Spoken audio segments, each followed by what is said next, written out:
kita bisa berkumpul di majelis yang insya Allah rahmati.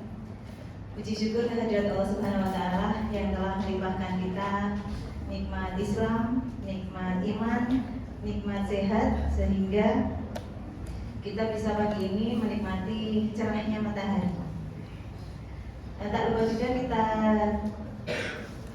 berselawat kepada junjungan kita Nabi besar Nabi Muhammad SAW beserta keluarga dan para sahabatnya, semoga kelak kita mendapatkan syafaat di yaumil qiyamah. Amin ya rabbal alamin.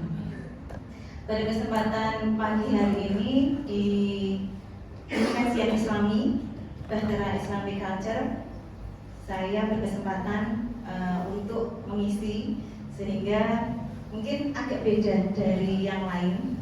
Kalau yang lain biasanya dalam bentuk materi-materi, untuk kali ini saya akan membacakan cerita saja dari sebuah buku yang saya miliki.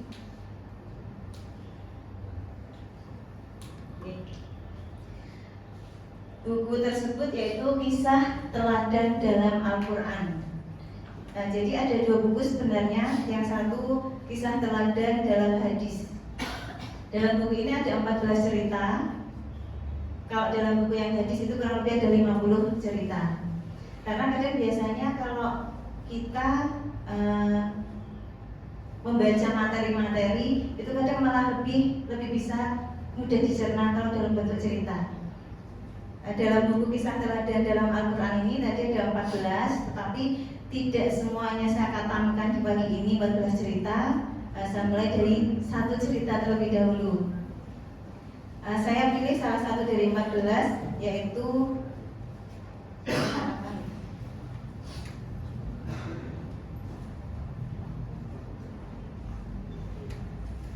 kurang lebihnya mengenai pemilik kebun.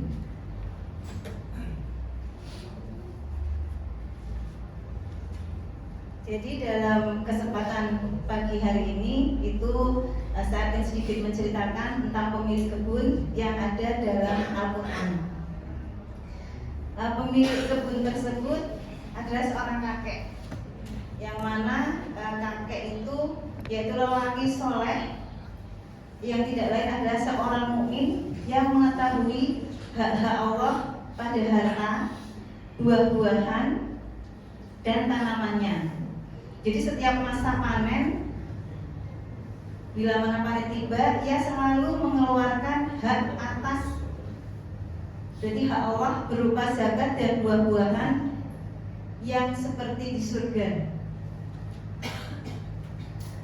Kakek tersebut itu bernama kakek Abdullah, yang mana beliau punya 3 orang putra.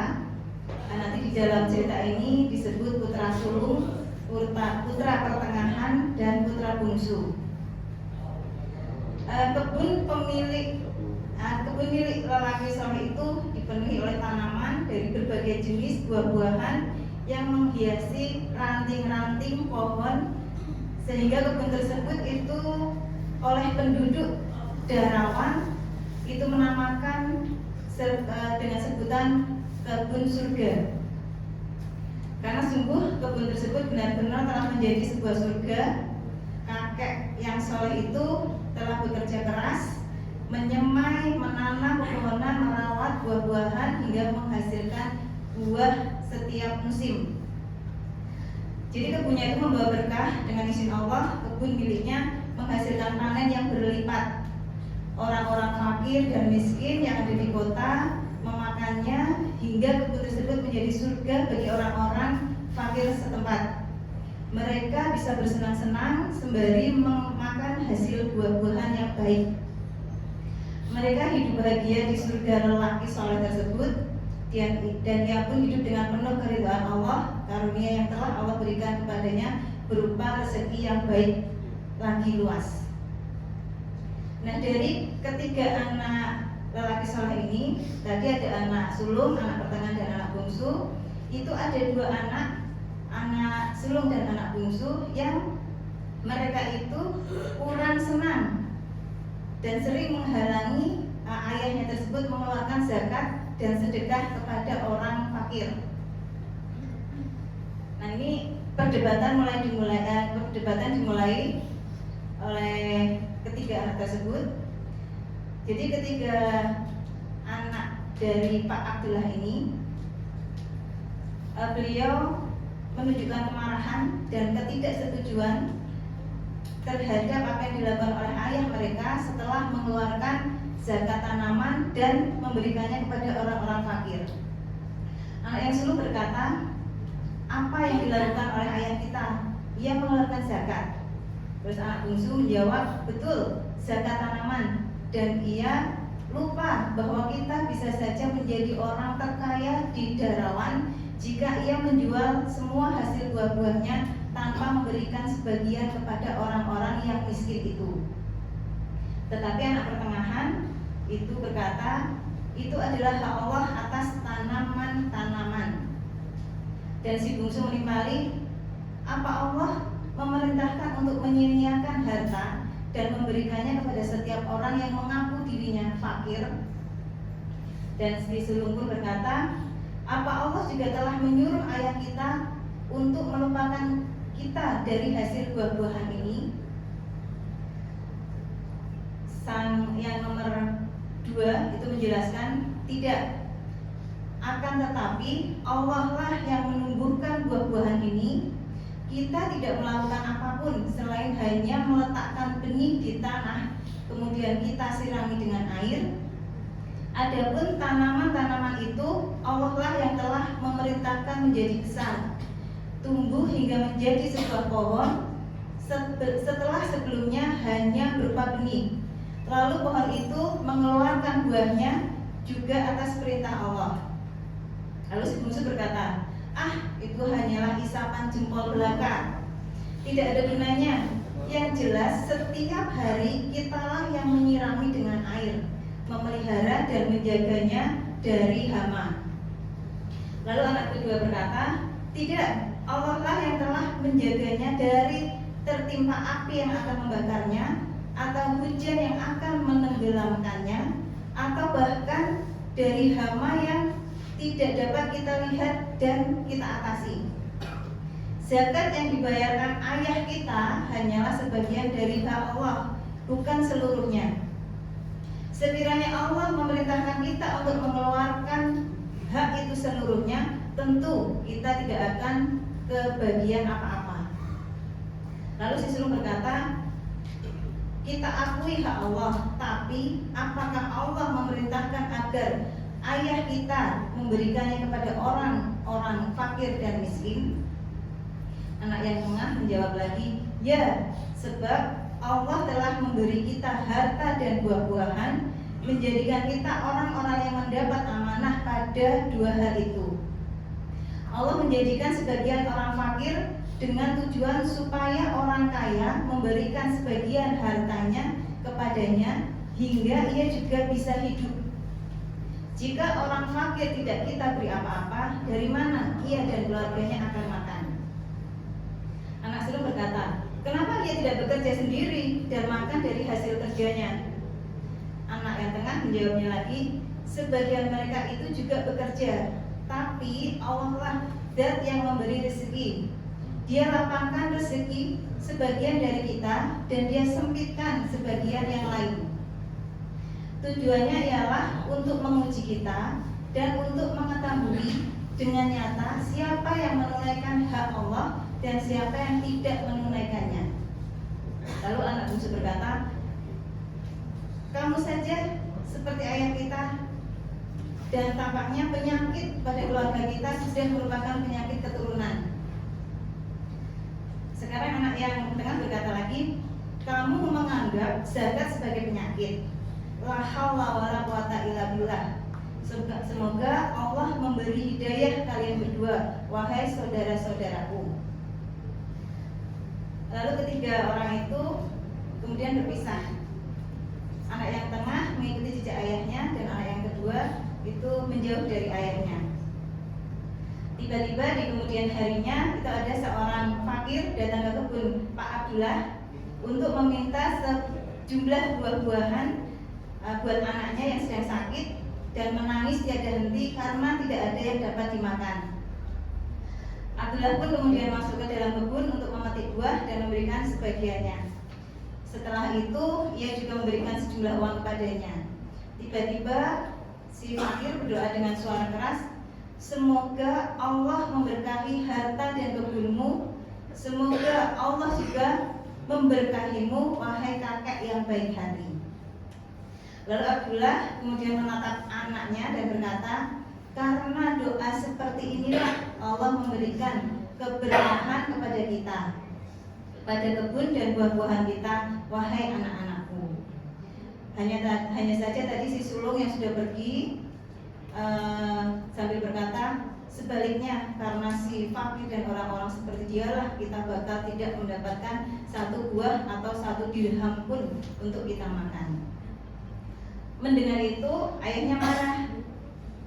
Allah tidak akan memberikan keberkahan apapun kepadamu dan saudara-saudaramu selama kamu dalam keadaan pikir, nak. Itu.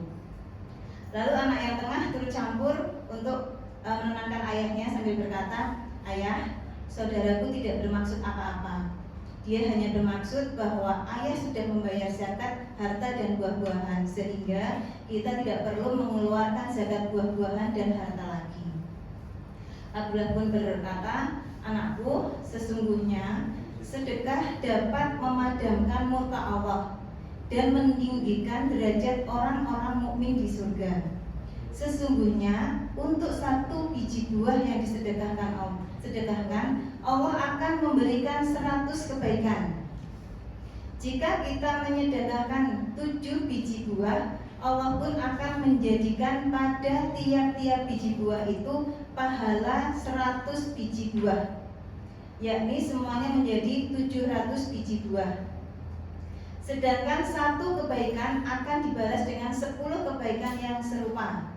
Jadi jumlah keseluruhan akan menjadi 7.000 kebaikan. Selanjutnya Allah akan menambah dan melipat gandakan pahala bagi siapapun yang Dia kehendaki, sebab Allah Maha memberi karunia yang agung." Si pertanyaan bertanya, "Apalagi pahala untuk orang-orang yang bersedekah, ayah?" Lalu sang ayah pun menyampaikan panjang lebar, Allah akan memberikan pahala kepadanya yang tidak Dia berikan kepada seorang pun. Sungguh pada hari kiamat kelak matahari berada sangat dekat sekali dengan kepala, sehingga manusia membutuhkan naungan dan air karena sangat haus. Mereka tidak akan mendapatkan selain naungan arsy Allah. Di antara 7 golongan orang yang akan Allah taruh ke bawah naungannya pada hari tiada naungan selain naungannya adalah orang yang mengeluarkan sedekahnya dengan sembunyi-sembunyi, sampai-sampai tangan kirinya tak tahu apa yang diinfakkan oleh tangan kanannya. Lalu anak bungsu berkata dengan sinis, "Tapi di dunia kita butuh harta, bukan kebaikan." Lalu anak yang tengah menjawab, "Tapi di akhirat kita tidak membutuhkan apapun selain kebaikan, dan akhirat itu lebih baik dan lebih kekal. Ketika kamu berdiri di hadapan Allah, harta dan kekayaan tidak lagi berguna. Sebab itu semua akan hilang dan lenyap dengan kematianmu." Dan sang ayah berkata, "Ketahuilah bahwa orang yang tidak mengeluarkan zakat harta akan Allah jadikan pada hari kiamat kelak sebagai tontonan bagi yang lain. Allah akan menyiksanya dengan siksaan yang pedih.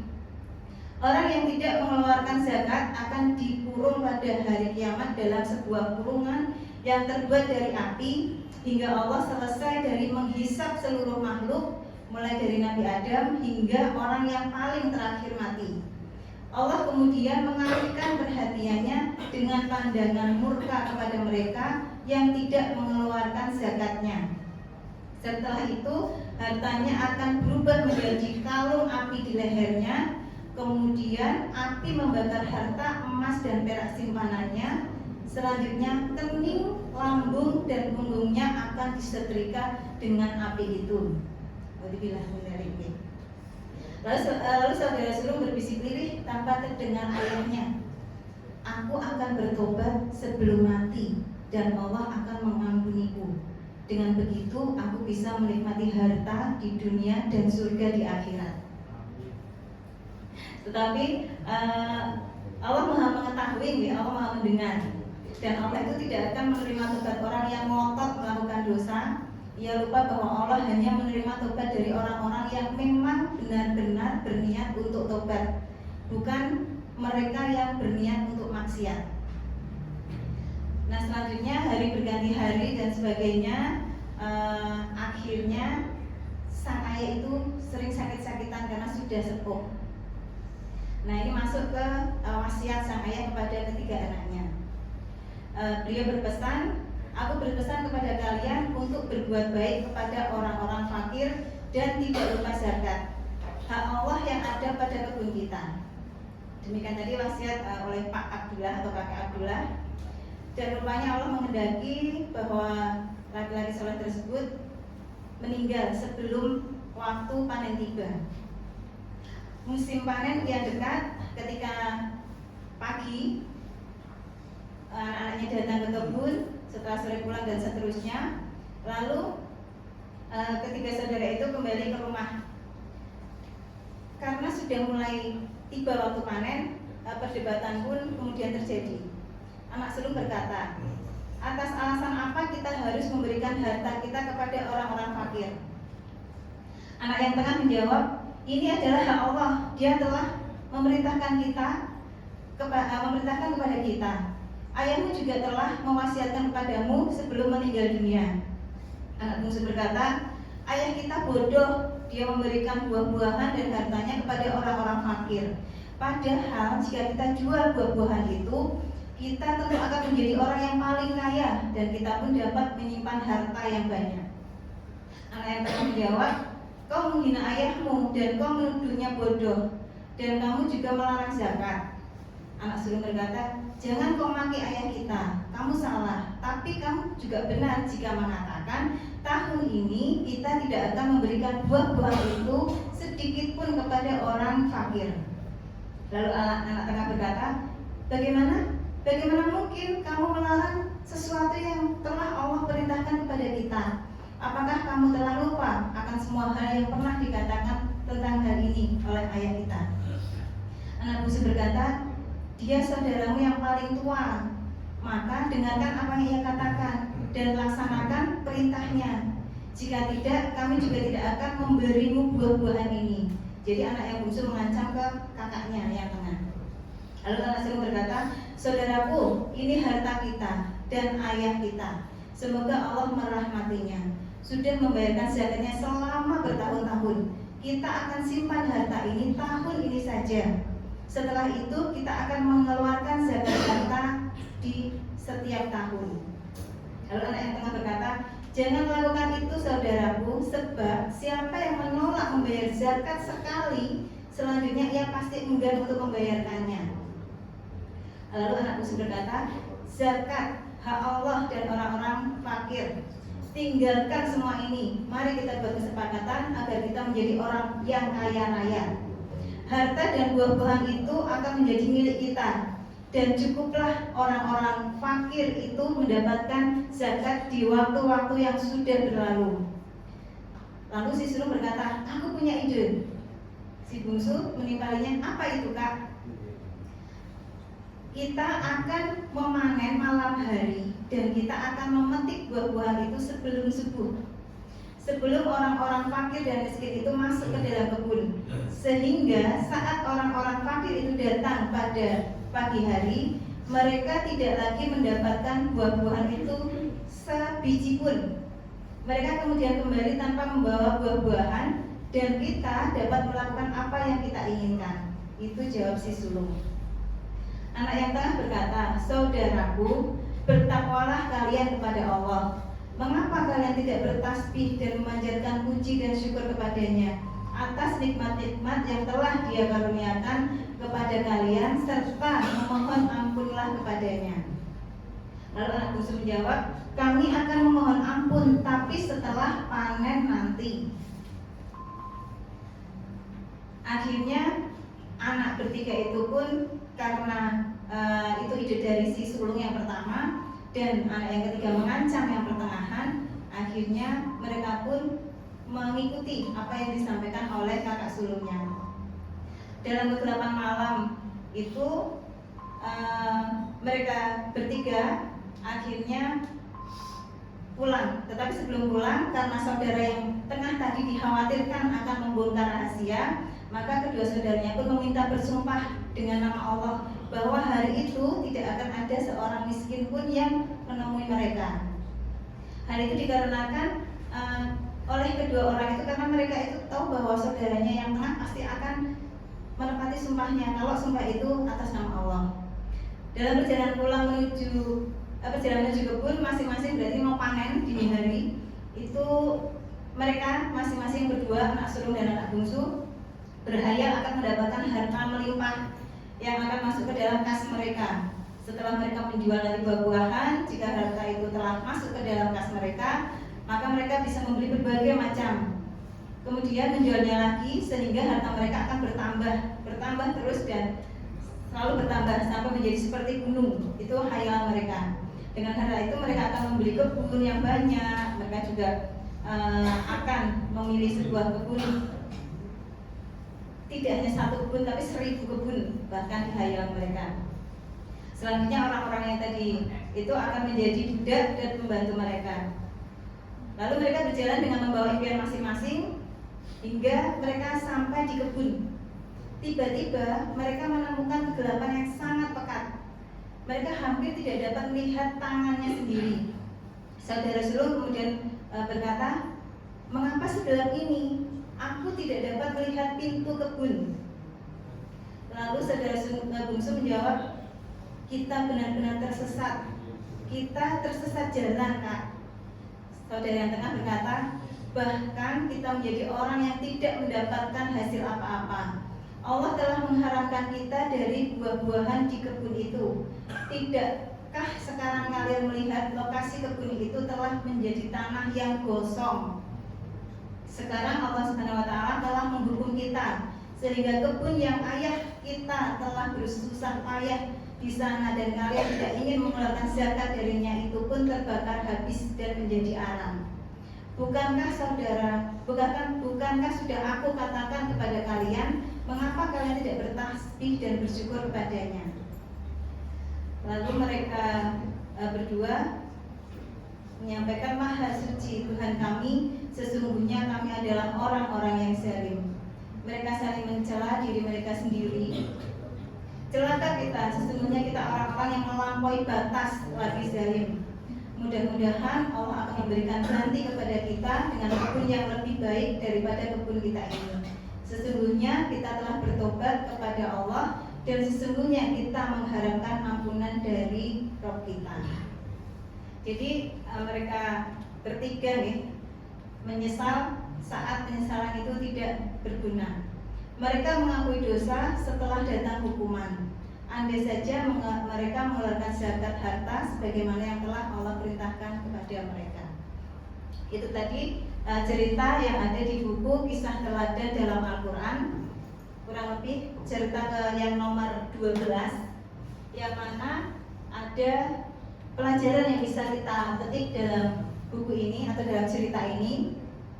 Yang pertama yaitu zakat adalah hak orang fakir yang Allah perintahkan kepada kita untuk menunaikannya. Dan yang kedua, pahala zakat dan sedekah di sisi Allah sangat besar. Yang ketiga, hukuman bagi orang yang tidak mau membayar zakat sangat besar. Siksaan baginya di akhirat nanti juga sangat pedih. Yang keempat, tobat dari dosa lebih baik daripada terus-menerus melakukan dosa. Yang kelima, Allah Subhanahu wa Ta'ala dialah zat pemberi rezeki. Dia menjadikan sebagian orang kaya dan sebagian yang lain fakir. Seorang muslim adalah saudara bagi muslim lainnya. Ia berikan kepadanya hak Allah yang ada pada harta dan hasil buahnya. Yang keenam, besaran zakat tanaman yang harus dikeluarkan adalah 10% atau 5%. 10% jika sistem pengairannya tanpa biaya, misal dengan air hujan atau sungai.